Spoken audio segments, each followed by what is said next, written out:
Magbibilang tayo ng kinita natin sa Bendo Car Wash. Ito sa Go!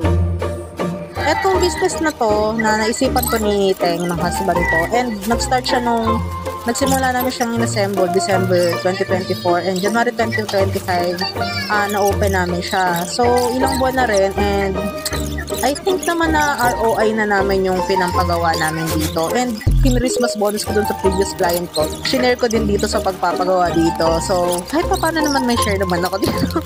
So, ang ginagawa namin, sineseparate muna namin yung mga coins, yung 10s, yung 20s, and yung files, and yung tag-piso. And initinitate namin siya. Medyo kailangan mo lang siya bantayan sa maintenance, but overall, all goods naman siya. I love it. Hey guys, nalobat yung cellphone ko, so in-stop ko. Pero tapos na ako yung tag-piso na lang yung hindi ko na stay. Pero eto na siya. Ang dami!